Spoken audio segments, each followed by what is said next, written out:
One of the coolest changes to the Adepta Sororitas and their 9th edition Codex is the addition of war hymns.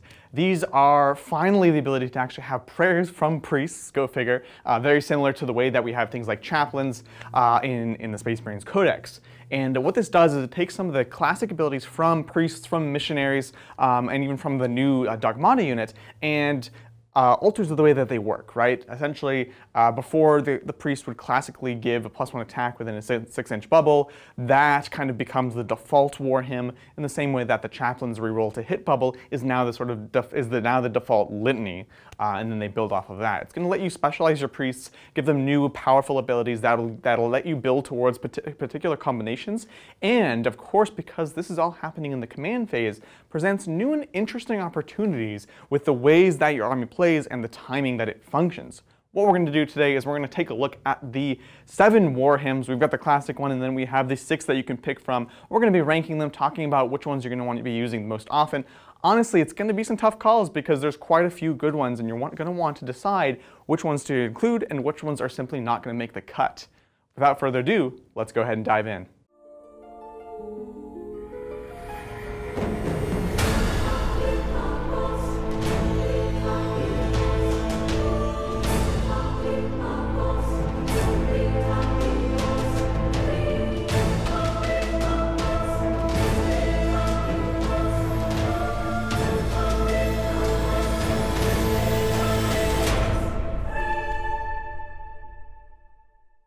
Starting off the bat, we're going to talk about the basic hymn that all priests know. Just like the Space Marine priests, there are 6 actual abilities on the chart, and then there's one hymn that they all know. This is the war hymn.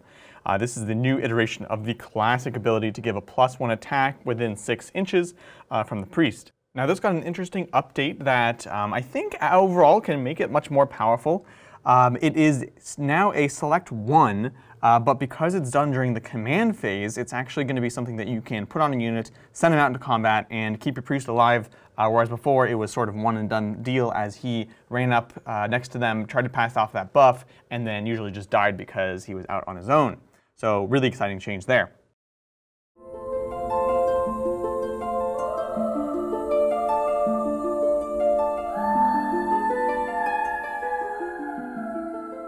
Refrain of Blazing Piety. If this hymn is inspiring, select one enemy unit that's within 12 of and visible to the priest model. The unit takes D3 mortal wounds, and if it has the chaos keyword, it takes 3 flat mortal wounds. So baby little smite there, it's pretty cute. I don't know how often you'll be taking this one, as the other ones just have much more utility value.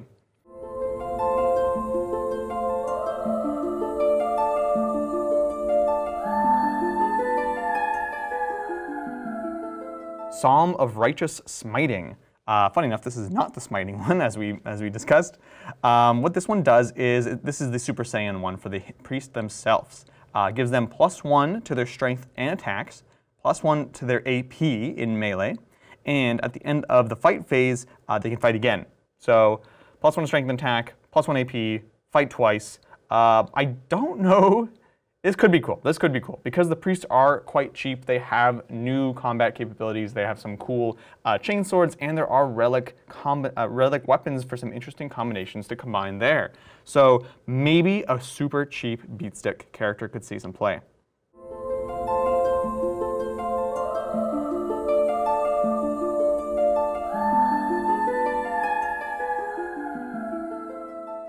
Next up, we have Chorus of Spiritual Fortitude.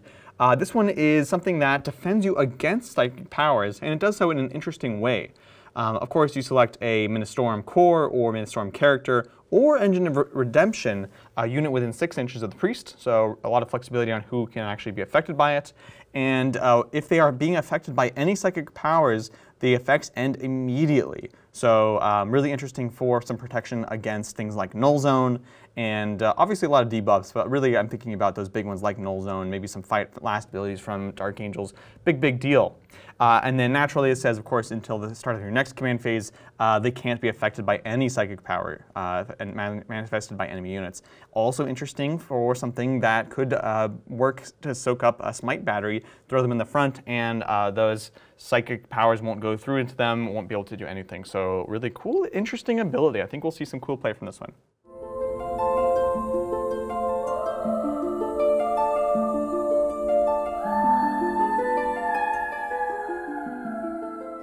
Catechism of Repugnance. This one, it can only affect core or sororitas characters, and of course naturally they're within 6 inches of the priest. And essentially what this does is 6s grant automatic wounding, and if they're within half range, you're going to increase the AP value of the weapon by 1. Interesting. Not sure how useful it will be. It certainly doesn't beat out many of the other ones that we see in the chart. But a cool thing. Obviously, I think the second ability, the +1 AP and half range, is the more interesting of the two, and there could be something interesting behind that, running up with a bunch of storm bolters or something, and getting just that -1 AP, which is so critical to the game right now.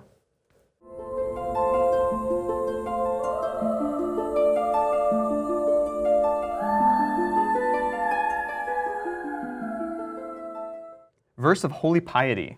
This one's also very interesting. This grants an additional sacred right for a unit within 6 inches. This is for any core or sororitas characters, so no engines of redemption, but gives you 2 of them. So for me, of course, this makes me automatically think of giving the +1 to advance and charge and giving them the exploding 6s in melee.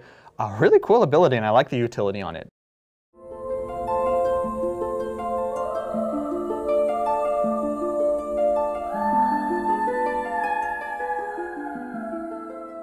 Litany of Enduring Faith.